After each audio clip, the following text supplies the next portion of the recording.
Assalamualaikum semuanya, selamat datang di channel Obrolan Fighter. Sudah berkali-kali UFC telah memanfaatkan alat yang ada demi menaikkan nama-nama fighter baru atau generasi baru, walaupun sebenarnya lebih sering gagalnya ketimbang berhasilnya. Karena fighter yang dijadikan batu loncatan rupanya masih dalam keadaan prima. Seperti saat UFC ingin menaikkan nama Beno Sendeni.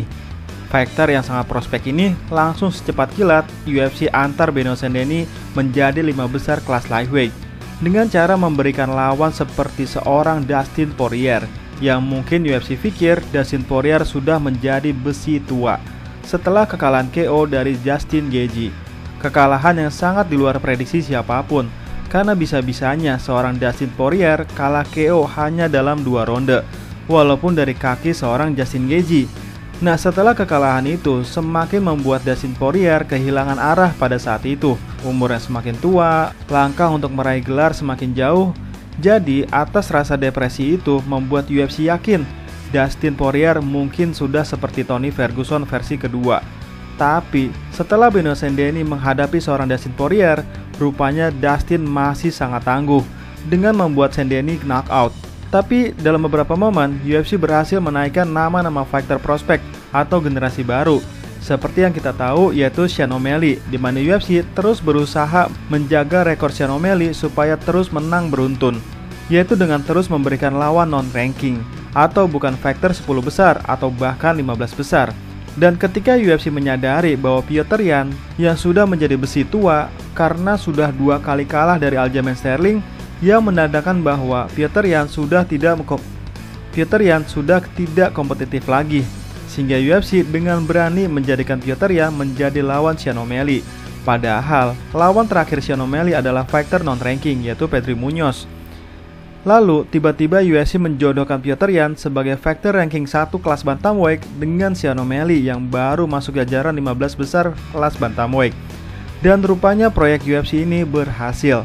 Begitu juga ketika UFC menyadari bahwa Adesanya juga sudah menjadi besi tua yang tidak punya api lagi, tidak ada keinginan juara lagi, ditambah lagi usianya yang sudah tidak muda lagi. Maka dengan berani UFC menjodohkan Adesanya dengan Nasruddin Imavov. Ya walaupun gue tahu UFC masih lebih suka Adesanya ketimbang Imavov, tapi apa mau dikata, Adesanya sudah tua, kalah 3 kali dalam 4 pertarungan terakhir, membuat UFC yakin Adesanya sudah pantas menjadi batu loncatan bagi generasi baru seperti Nasruddin Imavov. Begitu juga dengan proyek UFC untuk membesarkan nama Paddy Pimblett. UFC bukanlah seperti WWE yang bisa ditentukan siapa pemenangnya, karena UFC tidak bisa campur tangan ketika kedua fighter sudah masuk ke dalam oktagon. Sehingga usaha-usaha yang bisa UFC lakukan untuk sesuai keinginan UFC adalah, atau sesuai proyek UFC adalah, dengan melakukan cara-cara di luar oktagon yang sebagian dianggap licik di mata para fans. Seperti sengaja menjadwalkan pertarungan Magomed Ankalaev melawan Alex Pereira justru di bulan Ramadan, atau sengaja menjadwalkan pertarungan Stipe Miocic dengan Francis Ngannou di bulan yang mana di bulan itu Stipe Miocic baru pulih dari cedera. Wah, gila nggak tuh? Atau seperti yang tadi gue bilang, UFC dengan sengaja memberikan fighter kesayangannya lawan yang kurang mumpuni sampai tiba ada fighter yang sudah menjadi besi tua. Nah, kita tahu di antara 10 besar kelas lightweight, fighter yang sudah menjadi besi tua hanyalah Michael Chandler. Ya gimana nggak jadi besi tua? Yang pertama, usia Michael Chandler sudah 38 tahun. Kedua, Chandler udah nggak mungkin ngincer gelar juara. Ketiga, Chandler udah frustasi karena nggak kunjung bertarung dengan Conor McGregor. Keempat, nah ini yang paling penting, tubuh Michael Chandler sudah sangat rusak. Ya gimana nggak rusak? Chandler sudah melawan para fighter paling brutal di kelas lightweight, seperti melawan Charles Oliveira 2 kali, merasakan brutal fight dengan Dustin Poirier, dan merasakan menjadi samsak hidup di tangan seorang Justin Gaethje selama 3 ronde penuh.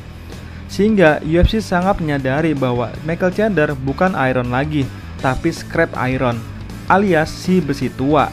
Nah, mengingat ranking Chandler masih tinggi yaitu ranking 7, sehingga Chandler yang paling cocok menjadi batu loncatan untuk Paddy Pimblett.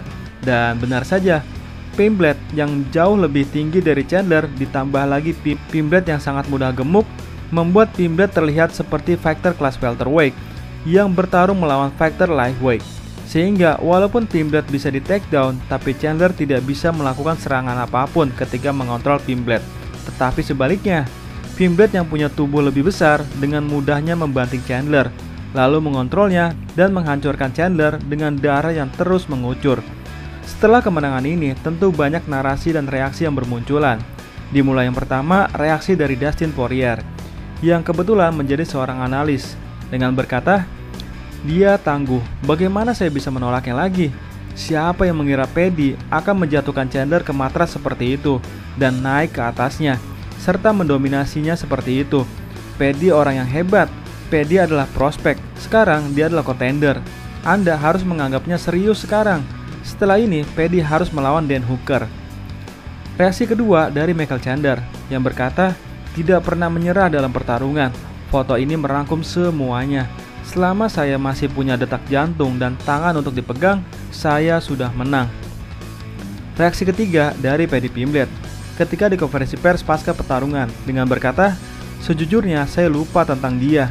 Saya lupa semua tentang Topuria. Itu semua karena tidak relevan. Saya berperingkat lebih tinggi daripada Topuria di kelas lightweight. Jadi saya ingin menyambutnya di kelas ini.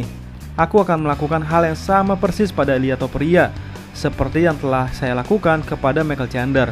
Siapapun yang ada di hadapanku, itulah lawanku. Siapapun yang dikirimkan UFC kepadaku, itulah lawanku berikutnya. Dan siapapun yang akan kulawan berikutnya." Reaksi keempat dari Renato Moicano yang berkata, "Paddy Pimblett 2024, easy money. Paddy Pimblett 2025 tidak semudah itu." Moicano dan Pimblett telah lama saling sindir mengenai kemungkinan bentrokan mereka di dalam oktagon. Reaksi kelima tentu dari Colby Covington yang tidak sengaja papasan dengan Paddy Pimblett, di mana Colby berkata, "Paddy Pimblett itu cewek brengsek. Dia harus berhenti menyebut-nyebut namaku agar tetap relevan, karena dia hanya memanfaatkanku agar tetap relevan, karena dia tidak pernah mencapai apapun. Dia tidak akan pernah bisa bertarung memperebutkan gelar. Dia tidak akan pernah memenangkan gelar, titik. Dia benar-benar tidak relevan. Jadi, saat dia berhenti mengurangi berat badan dan kromosomnya, dan dia ingin masuk kelas berat pria sejati dan melawan pria sejati, dia bisa dihajar habis-habisan. Jadi, dia harus menjauhkan namaku dari mulutnya. Kalau tidak, dia akan berakhir dengan kakiku di pantatnya. Dan itu fakta." Paddy Pimblett menyatakan bahwa ia berkata kepada Covington, "Nah, aku akan datang dan menamparmu, tapi kau akan menelpon polisi, seperti yang kau lakukan pada Masvidal. Dasar pengadu kecil." Dalam konferensi pers pasca pertarungan, Paddy Pimblett memanfaatkan sebaik mungkin mikrofon untuk terus menarik perhatian, di mana Paddy Pimblett berkomentar soal Colby Covington dengan berkata, "Dia bisa makan kotoran. Dia membayar supermodel untuk berdiri bersamanya. Dasar gelandangan sialan. Dia bukan siapa-siapa. Dia kalah dalam 3 pertarungan beruntun atau semacamnya. Dia tidak relevan. Dia mencoba memanfaatkan saya sekarang agar tetap relevan. Karena dia bukan siapa-siapa, dia gelandangan. Saya akan mengalahkan Colby Covington untuk tertawa. Tapi saya punya masalah yang lebih besar daripada jamur kecil itu." Wah, gokil banget. Nah, apa reaksi teman-teman setelah kemenangan yang sangat mengesankan dari Paddy Pimblett? Silahkan tulis di kolom komentar ya. Sekian dan terima kasih.